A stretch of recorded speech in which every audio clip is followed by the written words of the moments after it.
हनुमान जी की बहुत बड़ी विशेषता है कि हनुमान जी रामचरित्र सुनने से नाचते हैं। जहां राम जी की कथा होती है वहां हनुमान छलांग भर करके आ जाते हैं। हनुमान ऐसे धरती के वक्ताओं का कल्याण हनुमान करते हैं। तो भगवान को जो कथा सुना रहे हैं हनुमान जी उसकी दक्षिणा चुकाते हैं, वह कृपा करते हैं। एक बार पंढरपुर में कथा हो रही थी, एकनाथ जी महाराज कथा कह रहे थे और सुंदरकांड पर कथा चल रही थी। मराठा में है ना पंढरपुर, कथा हो रही थी और सुंदरकांड की कथा। एकनाथ जी बोलते बोलते ये बोल गए, जिस समय हनुमान जी ने अशोक वाटिका में प्रवेश किया तो हनुमान जी को अशोक वाटिका के फूल सफेद ही सफेद दिखाई दिए। 3 बार कहा एकनाथ जी ने। सो हनुमान जी छलांग लगा करके केले के पेड़ पर और कहा, बक्ता जी रुकिए। एकनाथ जी ने कहा, क्या बात है? दोनों में बात चल रही है, श्रोताओं को कुछ पता नहीं। हनुमान जी ने कहा, व्यासपीठ पर बैठ करके झूठी कथा कहते हो। एकनाथ जी ने कहा, सरकार क्या झूठ बोला मैंने? तुम बोल रहे हो कि अशोक वाटिका में हनुमान घुसे तो उनको फूल सफेद दिखाई दिए। एकनाथ जी ने कहा, हाँ ये लिखा है कि फूल सफेद थे। हनुमान जी को सफेद फूल देखे। हनुमान जी ने कहा, नहीं सफेद नहीं थे। एकनाथ जी ने कहा, तो? हनुमान जी ने कहा, फूल लाल थे। एकनाथ जी ने कहा, नहीं फूल सफेद थे। हनुमान जी ने कहा, नहीं लाल थे। एकनाथ जी ने कहा, नहीं सफेद थे। हनुमान जी ने आखिर में कहा, तू मानता क्यों नहीं है? ये बता के अशोक वाटिका तू गया कि मैं? एकनाथ जी ने कहा, सरकार गए तो आप ही थे, लेकिन ग्रंथ में लिखा है कि फूल तो सफेद ही थे। हनुमान जी ने कहा, व्यास गद्दी पर बैठ करके झूठी कथा मत कहना, नहीं राम जी से शिकायत करने को जा रहा हूं। और हनुमान जी चल पड़े शिकायत करने के लिए। कहा, निर्णय भगवान से लेना है, वो बताएंगे कि फूल सफेद थे कि लाल। हनुमान जी चले तो एकनाथ जी ने कहा, रुक जाओ पहले। कहा, क्यों? मुझे संग लेके चलो, नहीं तो राम जी तुम्हारे खासम खास ज्यादा हैं, वो पक्ष तुम्हारा ही लेंगे। मेरे सामने निर्णय होगा तब मुझे पता लगेगा कि निर्णय क्या मिला है। सो हनुमान जी बक्ता जी को संग लेके गए। साकेत पहुंचे, हल्ला हो रहा था। राम जी बाहर निकल के आएगा, हनुमान जी, अरे हनुमान इतना शोरगुल क्यों हो रहा है? हनुमान जी ने कहा, ये कलयुग के वक्ताओं को आपने इतना सिर पर चढ़ा रखा है, जो मुंह में आवे सोई बोल दे व्यास गद्दी से, व्यासपीठ से। राम जी ने कहा, क्या हुआ है?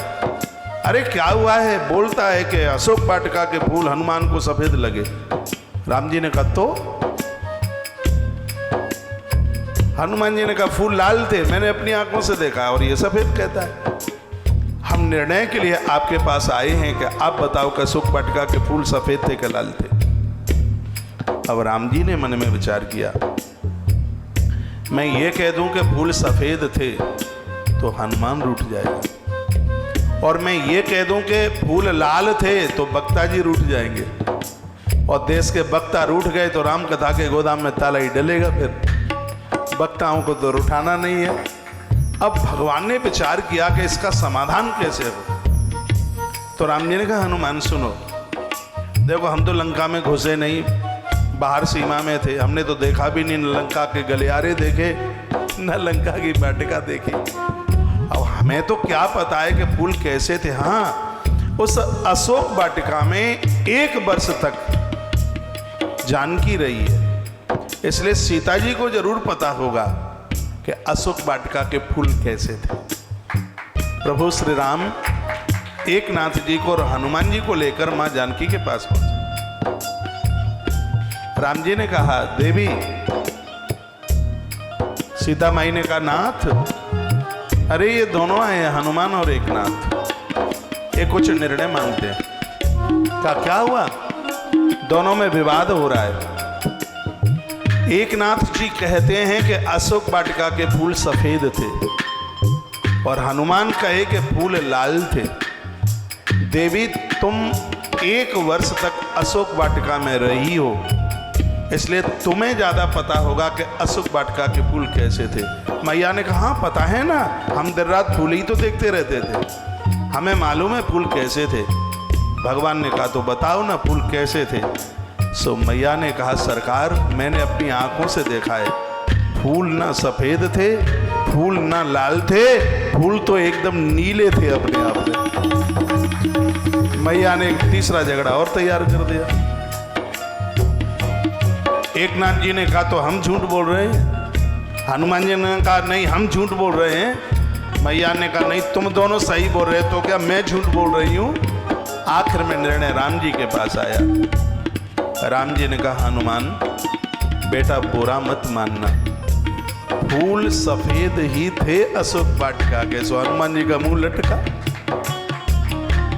भगवान ने दुलार किया हनुमान पर, कहा मेरे प्यारे फूल सफेद थे, लेकिन जिस समय तुम अशोक वाटिका में पहुंचे थे उस समय रावण आया था, और रावण के ऊपर तुम्हें इतना क्रोध आया कि तुम्हारी आंखों में खून उतर के आ गया, रक्त उतर के आ गया, तुम्हारी आंखें लाल लाल हो गई, और तुमने जब फूलों को लाल आंखों से देखा तो सफेद फूल तुमको लाल ही लाल दिखे। अब मैया ने कहा ये दोनों सही हैं, तो क्या हमने गलत, हमने झूठ बोला। प्रभु ने कहा देवी तुम अपनी जगह पर बिल्कुल सही बोल रही हो, फूल सफेद थे इसलिए वक्ता एकनाथ को फूल सफेद दिखाई दिए। हनुमान की आंख में खून उतर के आ गया क्रोध के मारे, इसलिए हनुमान को लाल फूल दिखाई दिए, और जानकी तुम्हें नीले फूल दिखाई दिए। क्यों? क्योंकि तुम्हारी आंखों में ये नील वर्णा राम हमेशा बैठा रहता है, इसलिए फूल तुमको नीले नीले दिखाई दिए। हनुमान खुश हो गए। हनुमान ने प्रभु का चक्कर लगाया और चरणों में लंबे होकर के लेट गए। राम जी ने कहा हनुमान बहुत खुश हूं, कुछ चाहिए क्या? हनुमान ने कहा भगवान जहां जहां तुम्हारी कथा हो वहां मैं बिना बुलाए चला जाऊं, मुझे नौते की जरूरत न पड़े, और मां में पालती लगा करके बैठ जाऊं। ऐसे हनुमान गोस्वामी जी ने जिनके लिए लिखा है, रामचरित सुने वे को रसिया, रामचरित सुने वे को रसिया, राम लखन सीता मन बसिया। रामचरित्र सुने वे को रसिया, राम लखन सीता मन बसिया।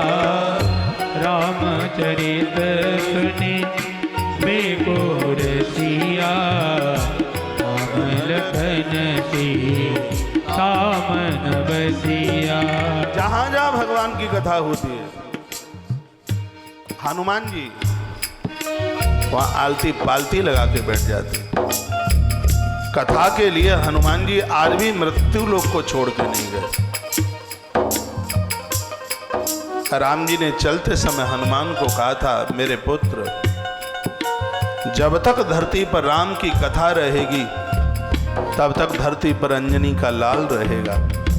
राम की कथा मिटेगी नहीं, अंजनी का बेटा भारत की भूमि को छोड़ करके जाएगा नहीं।